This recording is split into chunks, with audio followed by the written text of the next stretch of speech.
여러분 안녕하십니까? 김영석입니다. 제가 올해로 100살을 넘게 살았습니다.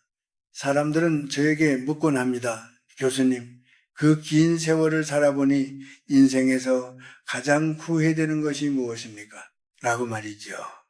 그러면 저는 잠시 눈을 감고 지나온 시간을 되돌아봅니다.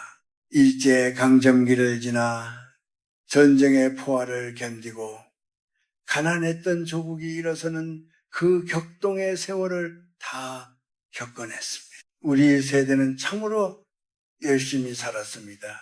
나 자신보다는 가족을 위해, 자식의 앞날을 위해, 그리고 이 사회를 위해 내 몸 하나 부서지는 줄 모르고 헌신하는 것이 미덕이라 믿으며 살아왔죠. 그런데 말입니다. 제가 100년이라는 시간을 건너와 보니 이제야 비로소 보이는 아주 아프고도 선명한 진실이 하나 있습니다.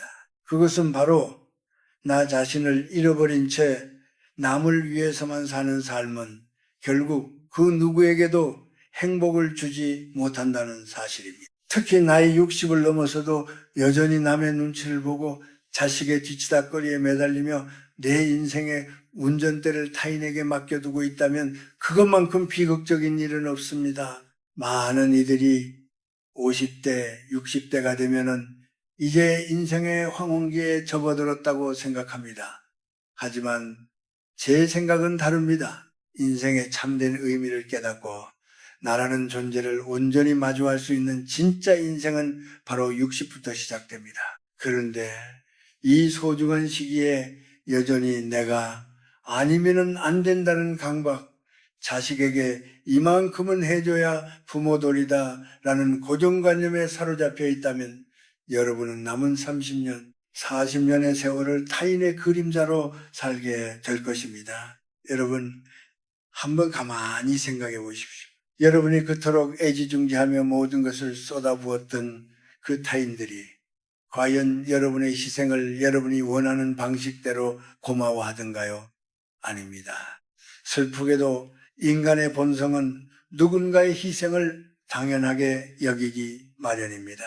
여러분이 자신을 깎아내어 남을 대접할수록 주변 사람들은 여러분을 존중하기보다는 오히려 언제든 꺼내 쓸 수 있는 도구로 여기게 됩니다. 이것이 제가 100년을 살며 목격한 가장 서글픈 인고의 열매입니다. 오늘 제가 여러분께 드리고 싶은 첫 번째 경고는 이것입니다. 착한 사람이라는 감옥에서 이제 그만 나오십시오. 우리는 평생 착한 아내, 헌신적인 남편, 책임감 있는 부모라는 이름표를 달고 살았습니다. 하지만 그 이름표 뒤에 숨겨진 진짜 당신은 지금 어떤 표정을 짓고 있습니까? 아마도 지치고 외롭고 공허한 얼굴일 것입니다. 60 이후의 삶은 비움과 독립의 시기여야 합니다. 자식에게 쏟았던 에너지를 거두어들이고 타인의 시선에서 자유로워져야 합니다. 그것은 이기적인 것이 아닙니다. 오히려 내가 온전한 인격체로 바로 서야만 주변 사람들에게도 건강한 에너지를 줄 수 있는 법입니다. 내가 행복하지 않은데 어떻게 남을 행복하게 하겠습니까? 내가 빈털터리 마음을 가지고 있는데 어떻게 남에게 사랑을 나눠주겠습니까? 사랑하는 여러분, 이제는 스스로에게 물어봐야 합니다. 오늘 나는 나를 위해 무엇을 했는가라고 말입니다. 남의 인생을 대신 살아주느라 정작 주인이 비어있는 여러분의 마음집을 이제는 따뜻하게 보살펴야 합니다. 늙어가는 것은 낡아가는 것이 아니라 익어가는 것입니다. 그런데 남을 위해 너무 많이 희생하는 삶은 여러분을 잊게 하는 것이 아니라 타버리게 만듭니다. 만약 여러분이 지금 50대 후반이거나 60대를 지나고 있다면 오늘 당장 결단하십시오. 내 감정의 주권을 되찾고 내가 진정으로 원하는 것이 무엇인지 귀를 기울여야 합니다. 그것이 100세를 산 노 교수가 여러분에게 전하는 가장 절실한 충고이자 인생의 후반전을 축복으로 바꾸는 첫걸음입니다. 남을 위한 헌신이라는 이름의 독배를 이제 그만 내려놓으십시오. 여러분의 영혼이 비명을 지르고 있다면 그 소리에 응답해야 할 사람은 오직 당신뿐입니다. 인생은 짧다면 짧고 길다면 아주 긴 여정입니다. 이 여정의 끝에서 나는 참으로 나다운 삶을 살았노라고 웃으며 말할 수 있어야 하지 않겠습니까? 자, 이제 무거운 짐을 내려놓고 고개를 들어보십시오. 당신 앞에 펼쳐진 찬란한 후반생은 오로지 당신만을 위해 준비된 시간입니다. 여러분, 우리가 흔히 하는 착각 중 하나가 무엇인지 아십니까?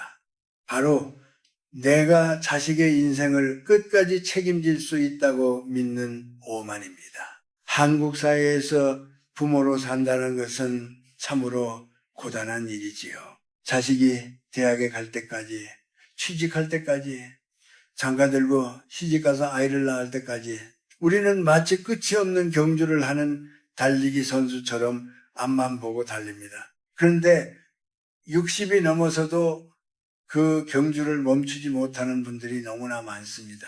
제가 오랜 세월 강단에 서고 수많은 사람을 만나며 깨달은 사실이 있습니다. 자식에게 모든 것을 내어주고 정작 자신의 노후를 준비하지 못한 부모는 결국 자식에게 가장 큰 심리적 부담을 주는 존재가 되고 만다는 것입니다. 여러분이 자식의 문제를 대신 해결해 주려 애쓰는 그 마음은 사랑이 아니라 사실은 불안일지 모릅니다. 자식이 고생하는 것을 참아보지 못하는 그 약한 마음이 결국 자식의 자립심을 꺾고 여러분의 영혼을 갉아먹게 됩니다. 이제는 냉정해져야 합니다. 60 이후의 삶에서 가장 먼저 해야 할 일은 감정적 단절입니다. 이것은 자식을 사랑하지 말라는 뜻이 아닙니다. 자식을 나와 분리된 하나의 독립된 인격체로 인정하고 그들의 고통과 좌절조차도 그들이 겪어내야 할 몫으로 남겨두라는 뜻입니다. 성경이나 불교의 가르침을 보아도 결국 인간은 자기 자신의 업계를 스스로 짊어지고 가는 존재입니다. 부모라고 해서 자식의 운명을 대신 살아줄 수는 없는 법이지요. 어떤 분들은 자식이 어려움을 겪으면 잠을 이루지 못하고 자신의 노후 자금을 덜어 보태주기도 합니다. 하지만 그것이 과연 자식을 위한 길일까요? 제가 100년을 살며 지켜본 바로는 부모가 뒤를 봐주는 자식일수록 더 늦게 일어섭니다. 오히려 부모가 단호하게 자신의 삶을 지켜낼 때 자식들은 비로소 자신의 발로 땅을 딛고 서는 법을 배웁니다. 여러분, 정서적 독립이 선행되지 않으면 여러분의 노년은 자식의 감정 쓰레기통이나 경제적 포로로 전락하고 맙니다. 자식이 힘들다고 투정 부릴 때마다 같이 흔들리지 마십시오. 그럴 때일수록 여러분은 더 단단한 바위가 되어야 합니다. 네 삶은 네가 개척하는 것이고 이 아비와 어미는 너를 믿고 내 삶을 살겠다라고 선언하십시오. 이것이 자식에게 줄 수 있는 가장 큰 유산이자 여러분 자신을 구원하는 길입니다. 특히 한국 부모들이 조심해야 할 것이 있습니다. 바로 보상 심리입니다.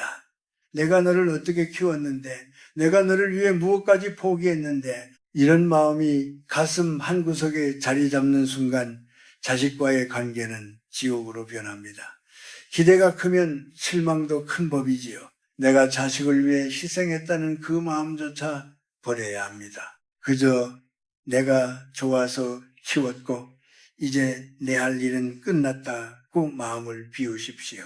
영적인 관점에서 본다면 60 이후는 자신의 영혼을 돌보며 하늘의 시간을 준비해야 하는 시기입니다. 그런데 자식의 취업 걱정, 손주 육아 문제에 온 마음을 다 빼앗기고 있으면 정작 내 영혼이 성숙해질 시간이 어디 있겠습니까? 자식은 여러분의 소유물이 아닙니다. 잠시 여러분의 곁을 스쳐 지나가는 인연일 뿐입니다. 그 인연에 너무 깊이 매여 있으면 여러분의 노년은 늘 안개 속을 걷는 것처럼 흐리고 답답할 것입니다. 사랑하는 여러분, 오늘부터 연습하십시오. 자식의 전화를 기다리느라 핸드폰만 쳐다보지 마십시오. 자식의 고민 상담에 밤을 지새우지 마십시오. 대신 그 시간에 책을 한 줄 더 읽고 산책하며 계절의 변화를 느끼고 내가 평생 해보고 싶었던 작은 취미 하나를 시작하십시오. 여러분이 자식으로부터 독립하여 스스로 빚을 낼 때 자식들은 비로소 부모를 한 인간으로서 존경하게 됩니다. 기억하십시오. 60 이후에 당신이 가장 먼저 구제해야 할 영혼은 자식도 배우자도 아닌 바로 당신 자신입니다. 내가 온전히 독립된 인간으로 평온을 찾을 때 여러분의 가정에도 비로소 진정한 평화가 찾아올 것입니다. 자식이라는 이름의 굴레를 이제는 기쁘게 벗어던지십시오. 그것이 당신의 후반생을 거룩하게 만드는 첫 번째 비밀입니다. 여러분, 나이가 들면 흔히들 이제 공부해서 뭐 하나 몸이 예전 같지 않으니 대충 살다 가야지라고 말씀하시곤 합니다. 하지만 100년을 살아온 제가 단언컨대 그것은 자신을 포기하는 가장 무책임한 말입니다. 60 이후의 삶에서 가장 큰 자산은 자식에게 물려줄 유산이 아니라 바로 여러분 자신의 건강한 몸과 깨어있는 정신입니다. 이것이야말로 타인에게 휘둘리지 않고 내 인생의 품격을 지키는 유일한 열쇠입니다. 먼저 지성에 대해 이야기해 봅시다. 제가 평생 강단에서 철학을 가르치며 깨달은 것은 정신의 노화는 신체의 노화보다 훨씬 늦게 온다는 사실입니다. 아니, 오히려 정신은 갈고 닦을수록 더 깊고 맑아집니다. 많은 이들이 은퇴와 동시에 배움을 놓아버립니다. 하지만 지적인 자극이 멈추는 순간 인간은 급격히 늙기 시작합니다.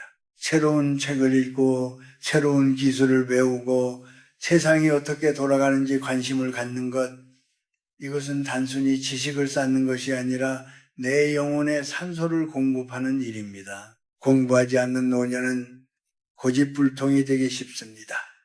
내 경험만이 전부라고 믿으며 주변 사람들에게 훈계만 늘어놓는 노인이 되고 싶으십니까? 아니면은 젊은이들과도 막힘없이 대화하며 지혜를 나누는 어른이 되고 싶으십니까? 배움을 멈추지 않는 사람은 늙지 않습니다. 그들은 언제나 내일을 꿈꾸기 때문입니다. 60이 넘어서도 외국어를 배우고 악기를 익히고 글을 쓰는 분들을 보십시오. 그들의 눈빛은 청년 못지않게 빛납니다. 그것이 바로 자신을 위해 사는 사람의 기계입니다. 다음은 육체에 대한 것입니다. 제가 100세가 넘어서도 강연을 다닐 수 있는 비결은 거창한 보약이 아닙니다. 매일 규칙적으로 걷고 소식하며 내 몸을 하나의 성전처럼 정성껏 돌본 덕분입니다. 한국 부모들은 자신에게 쓸 돈은 아까워하면서 자식이나 손주들에게는 아낌없이 퍼주곤 합니다. 하지만 여러분, 진정으로 자식을 위한다면 그 돈을 여러분의 건강관리에 쓰십시오. 부모가 아프지 않고 스스로 거동하며 밝게 웃는 것, 그것이 자식에게 줄 수 있는 가장 큰 경제적 보탬이자 마음의 평화입니다. 돈의 가치도 이제는 다르게 보아야 합니다. 지금까지는 가족의 생계를 위해 버는 돈이었다면 이제는 내 삶의 질을 높이는 쓰는 돈이 되어야 합니다. 나를 위해 좋은 음식을 대접하고 나를 위해 편안한 신발을 사고 내 건강을 체크하는데 인색하지 마십시오. 내가 나를 귀하게 여겨야 남들도 나를 귀하게 대접합니다. 몸이 무너지면 마음도 무너지고 결국 다시 타인에게 의지해야 하는 신세가 됩니다. 그것은 우리가 그토록 경계했던 남을 위해 사는 삶의 연장선일 뿐입니다. 저는 정신적 근육과 신체적 근육을 동시에 키우라고 권합니다. 매일 30분 이상 숲길을 걸으며 명상하십시오. 그 시간은 오롯이 나와 신선만이 만나는 거룩한 시간입니다. 타인의 소음에서 벗어나 내 몸의 감각에 집중하고 내 머릿속의 잡념을 비워내십시오. 그렇게 단단해진 몸과 마음은 그 어떤 시련이 와도 흔들리지 않는 뿌리가 됩니다. 많은 분이 돈이 없어서, 시간이 없어서라고 핑계를 댑니다. 하지만 그것은 마음의 문제입니다. 공부는 도서관에서도 할 수 있고 운동은 집 앞 골목에서도 할 수 있습니다. 중요한 것은 내가 내 인생의 주인으로서 나를 가꾸겠다는 의지입니다. 남의 인생을 뒷바라지하느라 정작 내 몸과 마음이 썩어 들어가게 내버려 두지 마십시오. 그것은 창조주가 주신 고귀한 생명에 대한 예의가 아닙니다. 사랑하는 여러분, 오늘부터 여러분의 일과표에 나를 위한 시간을 1순위로 적어 넣으십시오. 책을 읽고 땀을 흘리며 운동하고 건강한 음식을 천천히 씹어 드십시오. 그렇게 나를 사랑하는 행위가 쌓일 때 여러분의 60 이후는 초라한 황혼이 아니라 눈부신 황금기로 바뀔 것입니다. 여러분의 지성이 맑아지고 육체가 강건해질 때 비로소 누구에게도 기대지 않는 진정한 자유를 만끽하게 될 것입니다. 여러분, 인생의 후반전에 들어서면 가장 먼저 정리해야 할 것이 무엇인지 아십니까?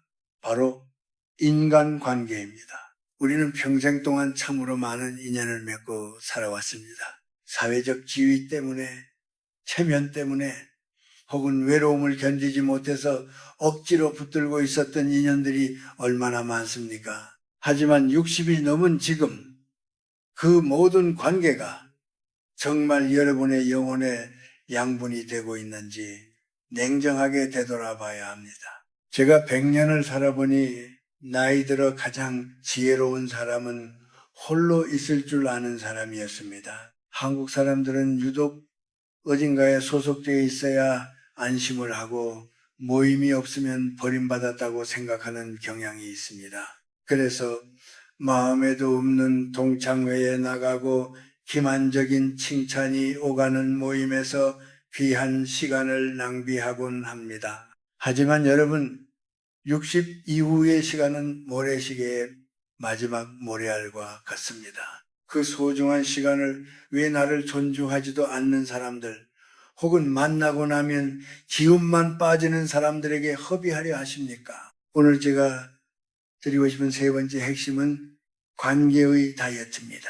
나를 비난하거나 나의 가치를 깎아내리거나 과거의 상처를 들추는 사람들과는 과감히 거리를 두십시오.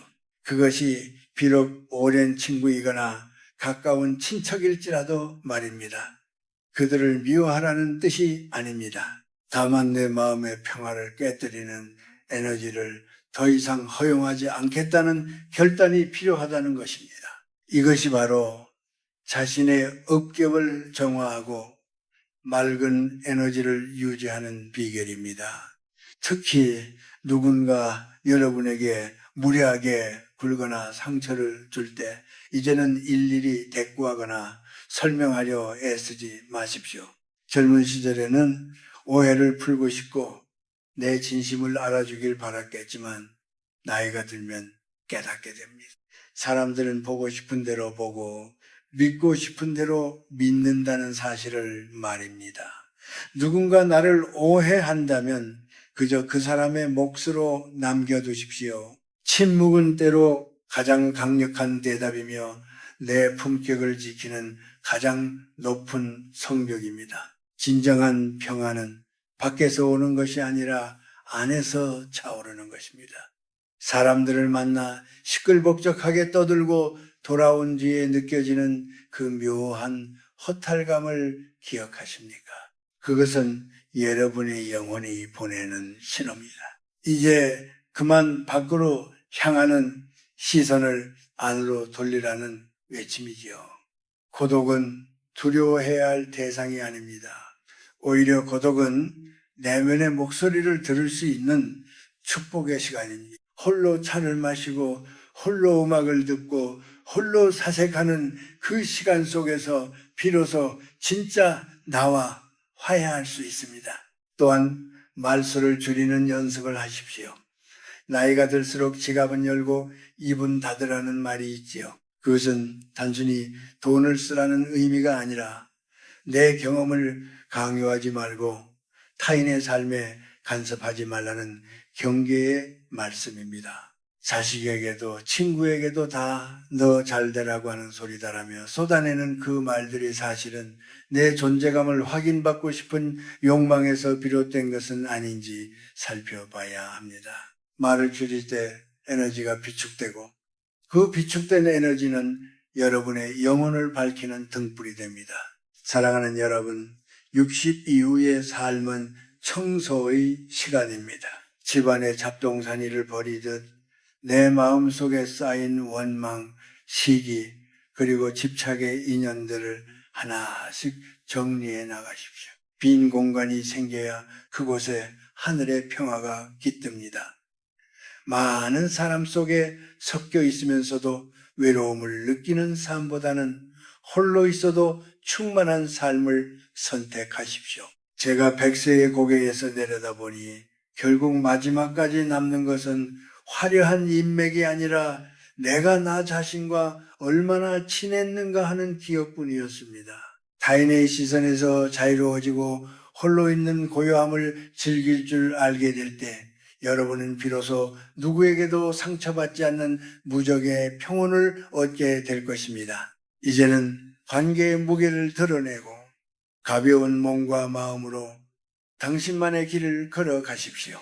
여러분, 이제 긴 이야기를 마무리할 시간이 되었습니다. 제가 걸어온 100년의 시간, 그리고 여러분이 마주하고 있는 60 이후의 시간은 사실 하나의 지점에서 만납니다. 그것은 바로 어떻게 하면 후회 없이 나다운 마침표를 찍을 것인가 라는 질문입니다. 오늘 제가 남을 위해 살지 말고 자신을 위해 살라고 거듭 강조한 이유는 우리가 생의 마지막 순간에 가져갈 수 있는 것은 남에게 베푼 희생의 훈장이 아니라 내 영혼이 느꼈던 진정한 평화뿐이기 때문입니다. 많은 이들이 죽음을 앞두고 내가 그때 참기를 잘했다거나 누구를 위해 더 희생하지 못해 아쉽다고 말하지 않습니다. 오히려 나 자신에게 조금 더 솔직할 걸, 내 마음이 원하는 일을 한 번이라도 더 해볼 걸 하며 눈물을 흘립니다.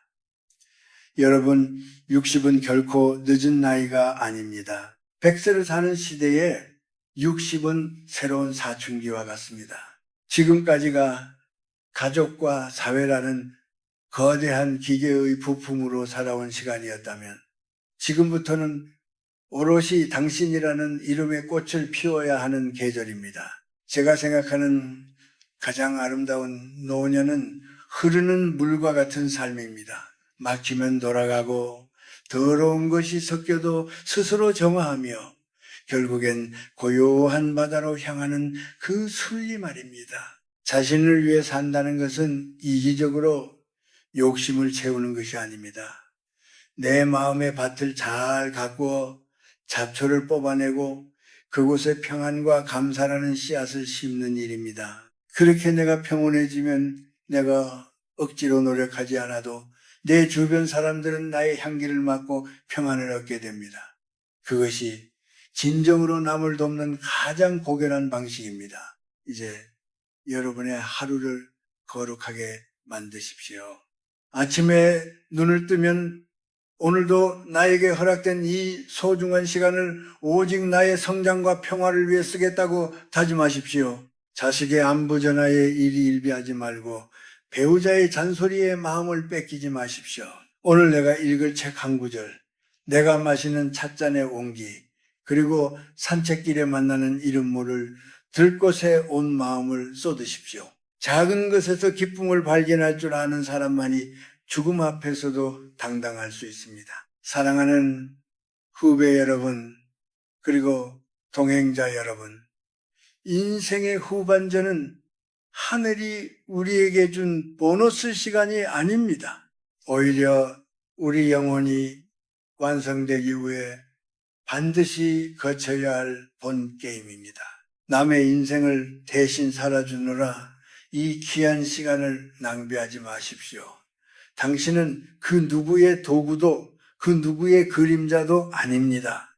당신은 우주에서 단 하나뿐인 고귀한 존재입니다. 저는 이제 멀지 않은 미래에 이 세상을 떠날 준비를 하고 있습니다.